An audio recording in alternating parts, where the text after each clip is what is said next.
Half a century ago, Princess Anne was at the centre of scandals and criticism. The press labelled her as arrogant, and society distanced itself from the only daughter of the late Queen. But then, an incredible event occurred that changed everything. The shocking details of this incident became a turning point in Princess Anne's life, opening a new chapter in her history. This inexplicable twist of fate not only silenced her critics, but also transformed her into a symbol of hard work and resilience. How did this amazing transformation take place, turning her into one of the most beloved and respected figures among British royalty and ordinary citizens? Watch our video to learn all the details of this incredible story that everyone is talking about. It is hard to imagine now, but 50 years ago, the reputation of the only daughter of the late Queen had nearly hit rock bottom, and she was unpopular both in the press and in society. Rejected as arrogant and privileged, Princess Anne bore no resemblance to the reputation of the diligent and hard-working woman she has today, which makes her one of the most popular figures not only in the royal family, but also in the country. It was a real transformation in the respect shown to the representatives of the British royal family. And it all began with an unusual attempted kidnapping that took place 50 years ago this month.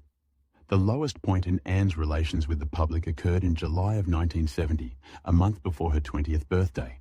Anne was raised as the perfect example of a princess. As soon as she was born, Prince Philip called his mother and said, "She is the sweetest girl." The only girl in the family became her father's favourite.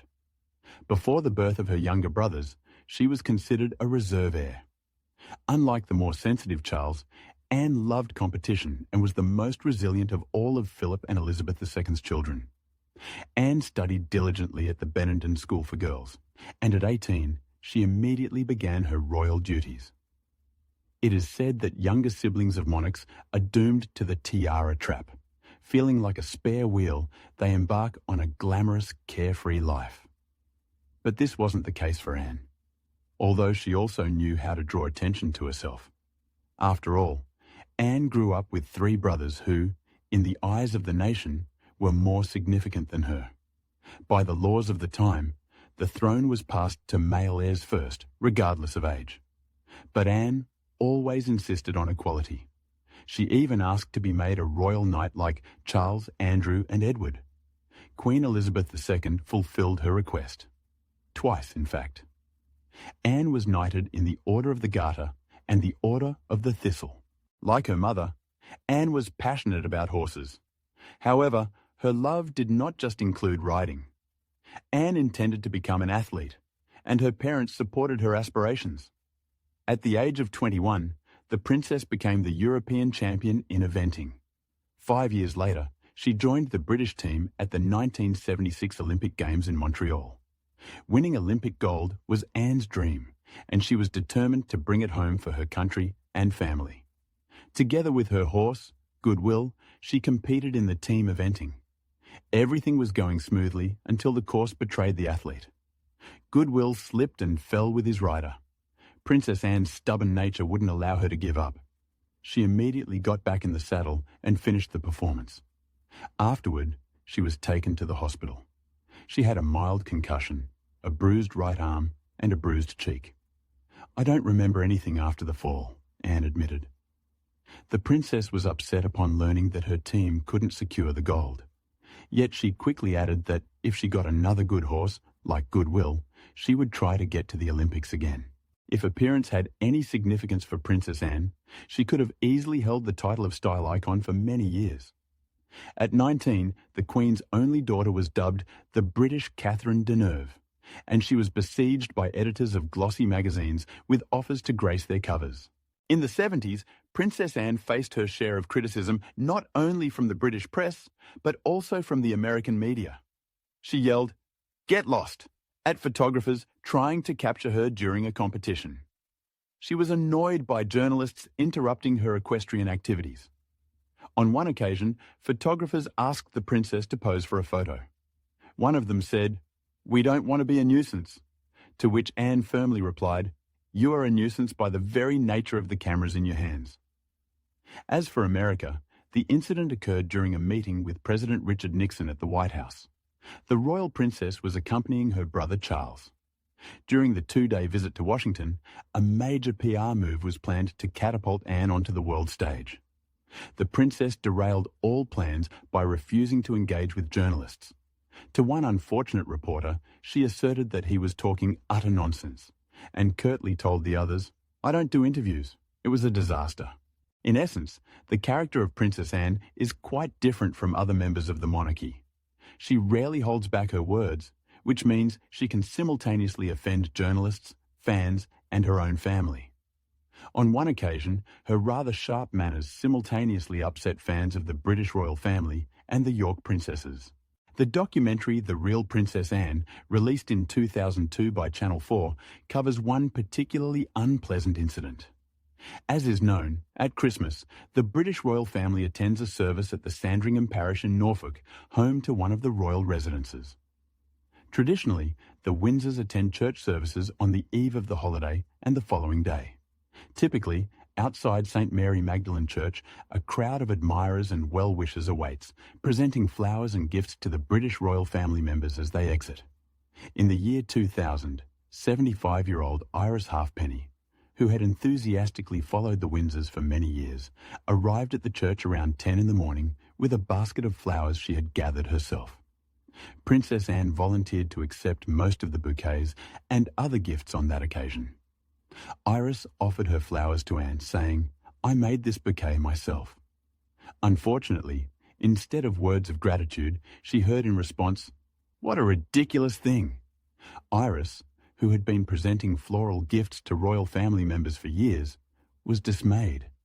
It's hard to imagine how deeply the princess's remark upset the lady, considering she did not come to greet the royal family at St. Mary Magdalene Church for several years afterward. Former royal reporter for The Sun, Harry Arnold, questioned, "How cruel can one be? Even if something seems ridiculous and amusing to you, that's entirely irrelevant. This lady thought she was making a lovely gesture." Anne's behaviour was deemed unworthy by the journalist. You would never hear anything like that from the Queen Mother. Interestingly, the Queen Mother, who turned 100 in the year 2000, was also present at the Christmas service in Norfolk, chatting with local children outside the church. The primary criticism against Anne was that she forgot the true meaning of Christmas. Here's what Iris had to say about the incident. "It was very hurtful to hear such words. I made flower baskets for the Queen, and she always mentioned how lovely they were. It takes a lot of time to create them. One bouquet costs me about 3 hours of work and £10. Moreover, it turned out that the resident of Leicester hadn't intended to give the flower basket to Elizabeth's only daughter. I wanted Prince Harry to give the basket to the Queen from me, but Princess Anne just rudely snatched it," Iris complained. Iris's friend with similar interests, Mary Relf, told the documentary filmmakers, "It was a bitter moment for Iris. She didn't show up outside for weeks after that. In any case, Anne is known to be quite blunt," noted Mary. "But that's her manner of communication, and we just have to accept it." Journalist Linda Lee Potter expressed her outrage in her Daily Mail articles for several days in a row, calling Her Royal Highness rude, unkind, and pointing out her bad character. Other reporters noted that with such behaviour, the princess insulted all of the British subjects. Representatives from Buckingham Palace quickly clarified the situation, stating that it was merely a misunderstanding. It's worth noting that this wasn't the only fan the royal princess managed to offend that Christmas. Anne instructed her nieces, Princesses Beatrice and Eugenie, who were 12 and 10 years old at the time, to hurry up and not accept flowers from the gathered subjects. A young woman who spent about £2,000 to travel to Norfolk from California, knowing she could see the royal family on Christmas morning in Sandringham, later admitted to reporters that she nearly cried from the offence. According to the BBC, just a week after the incident, Princess Anne was already laughing about it. After a service at the very same St. Mary Magdalene Church, she was handed a bouquet again. She told 88-year-old Mary Hallam, "Do you know what risk you're taking?" Reflecting on Anne's exceptional dedication to the Crown, royal editor of The Telegraph, Camilla Tominey, wrote, "Now, more than ever, she is particularly valuable to an institution not only trying to change its position amid a global pandemic, but also still suffering from the aftermath of Megxit and the scandal over the Duke of York's friendship with Jeffrey Epstein. So Anne's old-fashioned influence is in demand more than ever. According to Tomini, the royal princess is someone who thinks extremely pragmatically. She refers to herself as a boring old fuddy-duddy, constantly reminding the younger generations of the importance of basics. Yet in her selfless work, she deserves nothing but praise. And despite her rather peculiar sense of humour, she is always appropriate, never touching on political matters, not prone to gossip, and always upholding interests. Once Anne was called aloof and reserved, but now she is considered one of the great English eccentrics, whose unparalleled royal work ethic, including conducting more than 500 engagements a year, has rightfully secured her the status of a national treasure, writes the royal editor of The Telegraph. Beyond her sharp remarks, Anne has always been known for her modesty. She still prefers to do her own makeup and hair. When Anne learned that Erin Doherty, the actress who played young Anne in the series The Crown, had her hair styled for about 2 hours, she exclaimed, "Why so long? It takes me only 10 or 15 minutes." Eyewitnesses have spotted Anne fixing fences while in line at her daughter's equestrian competitions. Anne often prefers to drive herself to events and has even paid fines for speeding a couple of times. Wishing to give her children, Peter and Zara, a normal childhood, Anne broke royal tradition and did not give them titles. At that time, compliant Anne gained a reputation as a true royal renegade, bucking tradition. Her credo is, "Keep me busy. I'm here to work," said Kevin MacLeod, the Queen's Canadian Secretary, about Princess Anne in 2014. While younger royal family members and Anne's brothers were embroiled in controversies, or even scandals, the Queen's daughter was busy working. Since 1969, Anne has diligently carried out her royal duties every day. Immediately after finishing school, she embarked on overseas trips, often accompanying her parents on state visits. In 1990, Anne visited the USSR and met with Mikhail Gorbachev. Besides this, Anne served as a commander-in-chief. To this day, she regularly appears in public in military attire. She always recognised that family members can enjoy the privileges of royal life only if they work hard, remarked historian Edward Owens about Princess Anne. Her brother generally lived better, as she would say. "Charles seems to be able to ignore the cameras.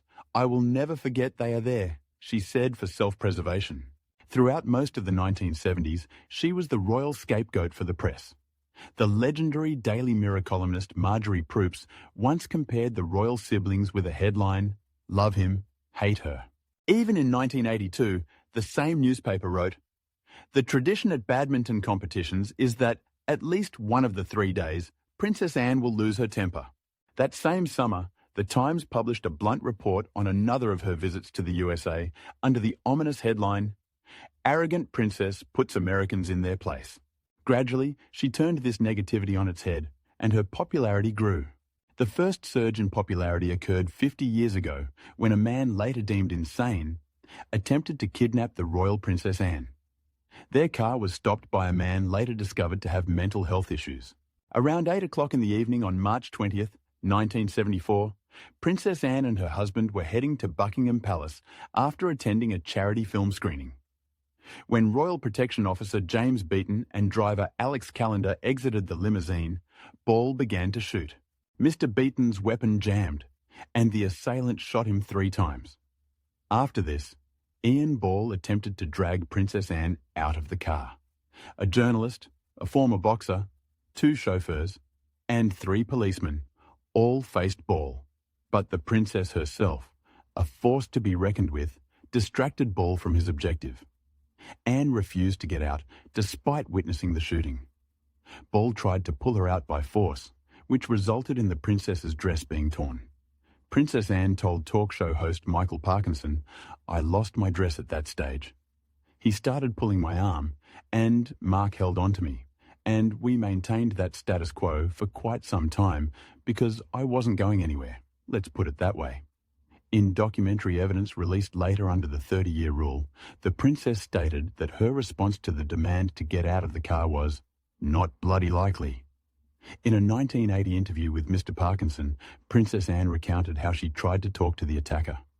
She described being scrupulously polite to the would-be kidnapper initially. "We had a sort of discussion about where we were going to, or not going to. Ball shot 4 people, including Anne's chauffeur and her protection officer. Anne recalled how the kidnapper shot at the rear window, and the glass hit her head. I thought that was a good start, and how she tumbled onto the floor of the car. I literally threw my legs over my head and did a backward somersault onto the road. The situation was resolved thanks to former boxer Ronald Russell, who happened to be passing by and managed to seize the assailant. After that, Ian Ball abandoned his attempts and decided to flee to St. James's Park, but was apprehended by the police. That day, Ronnie was heading home to Kent. He witnessed someone blocking Princess Anne's car near a shopping centre in London and starting to shoot. He was moving very quickly, the man later recalled. The kidnapper attempted to drag the Queen's daughter out of the car, but her husband, Captain Mark Phillips, tried to keep her inside. According to Russell, the princess was very frightened and told him to avoid danger and just leave. But the man could not leave her in distress and hit the attacker so hard that he fell to the ground and didn't move. With his bravery, Ronnie saved the life of Queen Elizabeth II's only daughter. The perpetrator was later sent to a psychiatric hospital for the rest of his life. In recognition of his courage, Russell and other participants in the incident were awarded the George Medal. Evidently, the potential kidnapper met a worthy opponent. As Prince Philip later joked, "Oh, if that man had managed to kidnap Anne, she would have made his life hell for the entire time in captivity." Instead of recounting on the show, "Oh, poor me," the princess had the audience on edge when she recalled that, "When the criminal grabbed her hand, the back of my dress split from top to bottom. In fact, all the seams across the shoulders had burst. That was his most dangerous moment." As she also told author Brian Hoey, it was a good new dress. The second phase of Anne's popularity developed slowly throughout the 1980s. This partly happened because, in Diana, Princess of Wales, the monarchy finally had its first fairy tale princess since Margaret 30 years earlier. So the press focused on the new royal star. Anne had to concentrate on her own projects, undertaking exhausting trips to Bangladesh, India, Beirut, and many parts of Africa on behalf of the Save the Children Fund. Rather than relying on photo ops to enhance her image, Anne chose a slower and more purposeful approach until, eventually, the press realised that she was consistently engaged in these unglamorous yet worthy projects year after year. On November 14, 1973, Princess Anne married Captain Mark Phillips. Their mutual love for equestrian sports united them. She had been an excellent rider since childhood. Her chosen one had won a bronze medal in equestrian events at the 1972 Olympics. Before her official marriage, Princess Anne had other relationships. For instance, she had a romance with Andrew Parker Bowles, who later married Camilla Shand, the same Camilla Parker Bowles. Anne's relationship with Andrew didn't work out for one reason. He was a Catholic, unlike the members of the royal family. History doesn't elaborate on why the lovers didn't resolve this issue, but in 1970 they parted as friends. Over 500 million people watched Princess Anne's wedding on television. Anne wore Queen Mary's veil, which both her mother and grandmother had worn at their weddings. Family members were not overly pleased with the marriage, viewing her choice as impulsive. Anne's older brother, Prince Charles, once remarked that Anne loved horses too much, but since she couldn't marry one, she chose Mark instead. He considered such a marriage a silly mismatch. Queen Elizabeth II did not approve of her daughter's choice, but agreed that the two were perfectly suited for each other. Anne herself appeared genuinely happy to be marrying Mark. In the wedding photos, she looked simply charming, a radiant young princess. She was clearly marrying for love and was little concerned about talk of an unequal match or a wrong choice. When asked by journalists if he feared rejection from the princess, Mark Phillips responded that, in love, the girl's background doesn't matter at all. Moreover, such concerns are a private matter for the couple, not for the public eye. He also firmly declined the title he could have received by marrying into royal blood. In 1977, Anne gave birth to a son, Peter, and in 1981, a daughter, Zara. Andrew Parker Bowles became Zara's godfather. Despite the princess's difficult character, Anne's family was never surrounded by scandals. She and her husband led quite a private life, rarely bringing their personal relationships into the public eye. However, In 1989, the couple separated without formalising their split. On April 28, 1992, Princess Anne and Captain Mark Phillips officially dissolved their marriage, which had lasted 18 and a half years. By the summer, Anne was already engaged to Captain Timothy Lawrence, a former royal equerry. Anne was the second member of the royal family in the 20th century to file for divorce. Her aunt, Princess Margaret, was the first. Rumours circulated that both Anne and Mark had been unfaithful. Of course, these rumours could not be officially confirmed. On December 12, 1992, Anne married for the second time. Thus, for the first time since Henry VIII, a previously divorced member of the English royal family remarried. Before serving as the Queen's equerry in 1986, Timothy Lawrence graduated with honours with a bachelor's degree in geography from Durham University, where he studied naval science. Since 1973, Lawrence had served in the Royal Navy. The princess's wedding was preceded by a scandal involving the theft of Timothy's letters in 1989, after which he was forced to leave the palace. However, Lawrence and Princess Anne's romance continued. They first appeared together publicly in 1991, attending the traditional Highland Ball. On the eve of the princess's wedding, an official representative from Buckingham stated that Anne and Timothy loved each other deeply and simply maintained a respectable interval after the princess's divorce before getting married. Anne's second wedding was much more modest than her first, a purely family event held at Crathie Church near Balmoral Castle.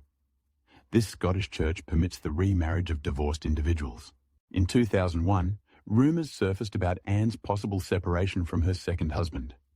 As was her tradition, Anne offered no comments. Nevertheless, the royal princess still appears in public with Timothy. The couple has no children together, but Lawrence has developed close relationships with Anne's son and daughter, as well as her granddaughters, to whom he is devoted as if they were his own. Anne never conformed to the stereotype of a fairy tale princess. Yes, in her youth, she was quite the beauty, especially by the standards of the time. Luxurious long hair, aristocratic facial features, and a slender figure. But mere attractive looks are not enough to make someone happy, and Anne understood this well. She found happiness in her work. The third phase of Princess Anne's popularity is taking place now. Noble, unflappable, modest, and hard-working, she has always been particularly respectful of both royal protocol and the wishes of the monarchy's representatives. Now, 74 years old, Anne is still going strong, in both the literal and metaphorical sense. She is often referred to as the best queen Britain will never have. Despite being born right after Elizabeth's firstborn, Prince Charles, the chance that she would become queen has always been extremely slim. At the time of her birth, the Queen's only daughter was second in line to the throne, but in those years, the rules of succession still favoured male heirs. When Charles and Anne had two younger brothers, they moved Anne from second place to fourth. The descendants of Princes Andrew and Edward further pushed Anne down the line. Anne could ascend to the throne only if fate were to eliminate all legal claimants. You could never tell from her demeanour how interested she was in the burden of the crown. She never showed ambition in that direction, but always diligently adhered to protocol and would dutifully take on the duties of a monarch if necessary. Regardless, Anne is a successor to Elizabeth II and, accordingly, to the British throne. Since 1987, she has been granted the lifelong title of the Princess Royal as the eldest daughter of the reigning monarch. This is significant, as titles have been a complicated matter for Anne. At birth, Anne was not the daughter of a queen. She was born in 1950, 2 years before her mother ascended to the throne. Subsequently, Anne was a princess until her marriage, but she lost the title upon wedding. Later, in 1987, Elizabeth II granted her the title of Princess Royal, but her children Peter and Zara remained commoners. There is a theory that the Queen wanted to grant titles to her grandchildren, but Anne declined, wishing to shield them from courtly ceremony. Another version suggests Elizabeth offered the title of Earl to her daughter's husband, which would have passed to their grandchildren, but he also refused. With each new heir from Prince William, Anne moves further away from the crown. The public greatly admires Anne and wholeheartedly supports her way of life. Many wish for her to become the next queen. However, the probability of such an outcome is extremely low. The public's affection for Princess Anne is reflected in a YouGov poll showing she surpasses Kate Middleton, the Princess of Wales. Princess Anne currently has 5 grandchildren: Savannah Phillips, Isla Phillips, Mia Tyndall, Lena Tyndall, and Lucas Tyndall. A few more interesting facts contribute to making Her Royal Highness the most popular member of the British royal family. In 1990, when Princess Anne was 39 years old, she was nominated for the Nobel Peace Prize by Zambian President Kenneth Kaunda for her work as the head of the charity Save the Children. At that time, the monarch's daughter had been involved with the foundation for 20 years, and these efforts could not go unnoticed. Princess Anne loves children dearly, and her actions speak much louder than any words. "This is love in action," Kaunda commented at the time. Despite an almost impeccable biography, aside from a few speeding tickets, Anne managed to become embroiled in a notable scandal. Moreover, she became the only member of the royal family in history to have a criminal conviction. The incident involving Princess Anne's dog, a 3-year-old English bull terrier named Dottie, biting 2 children while they were cycling in Windsor Great Park, is well documented. The children, aged 7 and 12, were riding under their father's supervision when Dottie bit them, fortunately, not severely. Once Princess Anne called for Dottie, the dog was caught and locked in a car. The princess apologised to the affected family and offered to drive them to the nearest hospital, but even this noble gesture did not spare her from court. Dottie, who faced a death sentence by law, was fortunate. A defence witness praised the dog's gentle nature, and an animal psychologist concluded that Dottie, officially named Dorothy in court, was simply enthusiastic about bicycles and that the bites were playful. District Judge Penelope Hewitt spared Dottie's life, but ruled that she must undergo training and remain leashed in public places. Princess Anne was warned that the bull terrier would be put down immediately if there were further incidents. The most challenging aspect of this royal case was the psychological impact on the children. Physically, they were not significantly harmed, but the emotional trauma could potentially lead to cynophobia, a fear of dogs, something well understood by all involved. The media discussed the verdict for a long time. Interestingly, a year later, Dottie gained notoriety again by killing Elizabeth II's favourite corgi, Pharos, who died just before Christmas. Despite her age, the sister of King Charles III remains active in public life. Anne travels extensively for work around the world and is involved in charitable activities.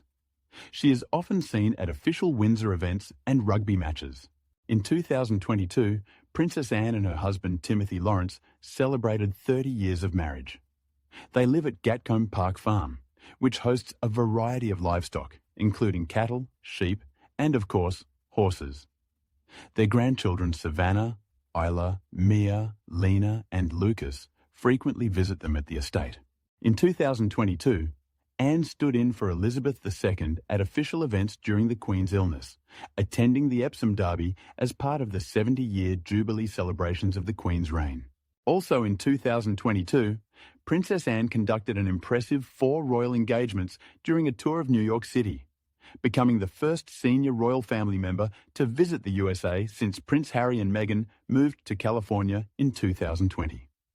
Since that interview aired, which reportedly deepened the rift between Harry, Meghan, and the British royal family, no senior royal had visited the USA. In 2023, King Charles III congratulated Anne with a childhood photo taken in Clarence House in 1951. At the time, the future king was 3 years old, and Princess Anne had just turned 1. They both posed in strollers, with Charles, then known as Charles, holding his younger sister's hand, looking lovingly at her. Congratulations to Her Royal Highness, the Princess Royal, on her birthday today, noted the British monarch. He also shared a recent photo of Anne. The Princess Royal with the King at Buckingham Palace on May 6, 2023, on the day of the King's and Queen's coronation, Charles added. Anne is a patron of over 300 organisations and maintains one of the busiest schedules among all royal family members. Her incredible grace in the days following the Queen's death, just a year after Prince Philip's passing, was widely commented upon. Who could forget her curtsy when the late Queen's coffin was brought into the Palace of Holyrood House? She publicly supported Charles in his new role. "You know, he is committed to his own level of service, and that will remain true," and she also praised Camilla as the Queen Consort. In May of the previous year, Anne played a key role at the coronation, leading 6,000 military personnel from Westminster Abbey back to Buckingham Palace in her ceremonial role as the Gold Stick in waiting. A month later, she was once again on horseback alongside her brother Edward and nephew William at the Trooping the Colour ceremony. In June of 2024, it was reported that Princess Anne was diagnosed with a concussion and a mild head injury. The details of the incident have not been specified, but there is a version suggesting that she was involved in an accident with a horse during an evening walk. At the estate with her were her husband, Admiral Timothy Lawrence, and her children, Zara Tyndall and Peter Mark Andrew Phillips. They immediately called for medical assistance, and after a preliminary examination, it was decided to take the princess to a hospital in Bristol for further evaluation. "Her Royal Highness apologises to anyone who may be inconvenienced or disappointed as a result," the statement from Buckingham Palace said. Following the fall, Princess Anne experienced partial memory loss due to the head injury, according to the Daily Telegraph. Now, it is likely that the princess has recovered and returned to her duties, as the British public reacted particularly strongly to the unfortunate event. Since Kate, the Princess of Wales, is recuperating with chemotherapy and has been almost absent from royal engagements, Her Royal Highness remains a public favourite. As the only daughter of the British monarch, Anne could indulge in ordering new outfits from top designers daily, surround herself with servants, and bask in luxury. However, she is not interested in such pretensions. The princess leads a very modest lifestyle. She has reduced her staff to a minimum, orders new outfits only for special occasions, and finds that dresses and suits she has had in her wardrobe for 30 years are perfectly suitable for regular events. Her slim figure has not been affected by age or childbirth, allowing her to wear vintage confidently. The princess is also quite unpretentious gastronomically. She shuns gourmet food and is surprisingly fond of fast food. A few years ago, the Daily Mail noted that Anne playfully mocked her brother Charles for his devotion to all things organic and supposedly natural, suggesting that simplicity leads to better connections with people. In fact, many people in the UK would not mind seeing Anne as the next queen, though everyone knows this is impossible. This spring, her contributions to the family business were repeatedly highlighted. Along with Camilla, she unexpectedly became the public face of the monarchy at several events in the absence of Charles and Kate, as well as William for a period. Anne has never sought praise, but she must be pleased when family members publicly express their admiration for her. Zanuska Mowat, granddaughter of Princess Alexandra, stated, "Ask anyone about the Princess Royal, and you'll hear loud support for the dedication and hard work she puts into her role. She does it with such ease. She truly is an inspiration and a superhero figure." More importantly for Anne's legacy is how she has garnered a new group of royal fans. The new generation is captivated by her. They adore the princess's unruffled sense of humour, her fondness for wearing clothes older than themselves and their parents, and her serious approach to royal duties. This is indeed the remarkable story of Princess Anne's journey to winning the hearts of millions. How did this royal figure, once rejected and criticised, become a symbol of perseverance and charm? Perhaps this is where the secret of true strength of spirit and resilience lies. Share your thoughts in the comments. What do you consider the turning point in Princess Anne's life? If you found this impressive transformation inspiring, give us a like and subscribe to the channel so you won't miss more captivating stories from the world of royalty and beyond.